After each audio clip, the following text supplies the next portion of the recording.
ఇక బీజేపీకి 300 సీట్లు, ప్రధాని చెప్పినట్లు 370 సీట్లు డౌటే. దక్షిణాదిలో కాషాయ పార్టీకి ఓట్లు సీట్లు పెరుగుతాయి. ఎన్నికల్లో ఓడిపోతే రాహుల్ వెనక్కి తగ్గాలి. ఏపీలో వైఎస్ జగన్ గెలవడం కష్టమే.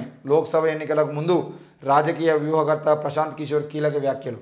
లోక్సభ ఎన్నికలకు ముందు రాజకీయ వ్యూహకర్త ప్రశాంత్ కిషోర్ బీజేపీ గురించి సంచలన వ్యాఖ్యలు చేశారు. ఈసారి కమలం పార్టీ 300 సీట్లు గెలుచుకుంటుందని జోస్యం చెప్పారు. ప్రధాని చెప్పినట్లు 370 సీట్లు రావని స్పష్టం చేశారు. ఈసారి కాంగ్రెస్ ఆశించిన ఫలితాలు సాధించడంలో విఫలమైతే రాహుల్ గాంధీ వెనక్కి తగ్గాలన్నారు. ఇక ఆంధ్రప్రదేశ్లో ఈసారి జగన్మోహన్ రెడ్డి తిరిగి అధికారంలోకి రావడం చాలా కష్టమని తేల్చి చెప్పారు.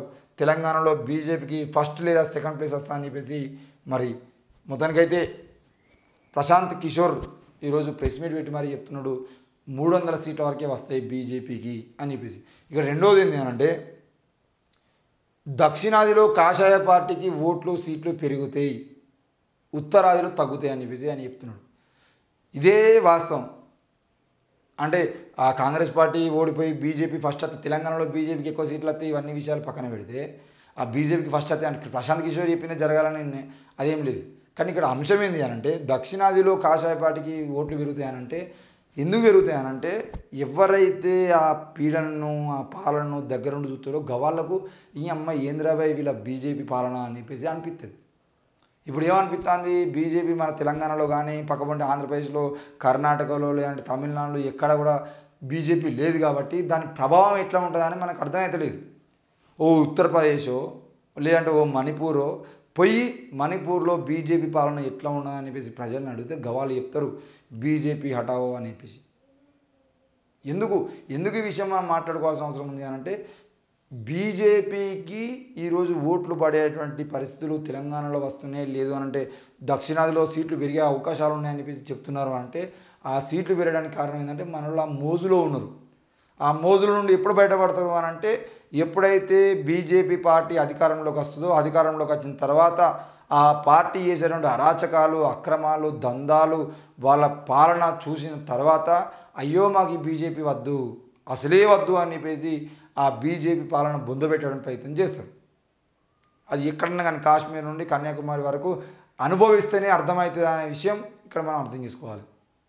ఒకసారి తీసుకొచ్చి ఊచకోత మహిళల మీద అత్యాచారాలు తక్కువ కులాల మీద కేసులు గొడవలు బుల్డోజర్లు కేసులు ఏదన్నా కానీ ఒక్కసారి తీసుకొచ్చి ఈ బుల్డోజర్ పాలన ఎట్లా ఉంటుందో చూపిస్తే కానీ వీళ్లకు భయం అనేది తెలియదు భద్రత అనేది తెలియదు. అప్పుడు కానీ బీజేపీని బొందబెట్టేటువంటి ప్రయత్నం చేయరు. చాలామంది బీజేపీ సపోర్టర్లు చాలామంది ఏమని మాట్లాడుతారంటే ఏమవుతుంది అన్న బీజేపీ రావాలి బీజేపీ వస్తేనే దేశం బాగుపడుతుంది పెరుగుతూ పెరిగినాయి 1000 రూపాయలు గ్యాస్ సిలిండరు అయినా మేము ఓటేస్తాం 100 రూపాయలు 70 రూపాయల పెట్రోల్ను 110 రూపాయలు వేసినా మేము ఓటేస్తాం అని చెప్పేసి మస్తు మాట్లాడతారు. కానీ ఇక్కడ అధికారంలోకి వచ్చిన తర్వాత తెలుస్తుంది ఏంది సంగతి అనేది.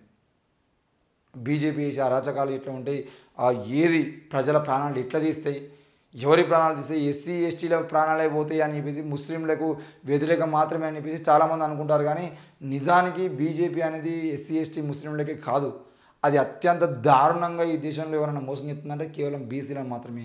ఈ విషయాన్ని బీసీలు అర్థం చేసుకోవాల్సిన అవసరం ఉంది. బీసీ రిజర్వేషన్లను బొందబెట్టేటువంటి ప్రయత్నం బీసీలకు దక్కాల్సిన వాటాని దక్కకుండా చేసేటువంటి ప్రయత్నం బీసీలకు కావాలని అన్యాయం చేస్తున్న ప్రయత్నం బీసీ గణన కులగణన చేయకుండా అడ్డుకునేటువంటి ప్రయత్నం బీసీలకు న్యాయమే చేయని పరిస్థితి ఈ దేశంలో ఉన్నది. ఇది ఈ దేశంలో మెజారిటీగా ఉన్న బీసీలకు అన్యాయం చేసే పార్టీ ఏదైనా ఉందంటే అది కేవలం బీజేపీ పార్టీ మాత్రమే. దాన్ని అర్థం చేసుకోవాలి బీసీలు.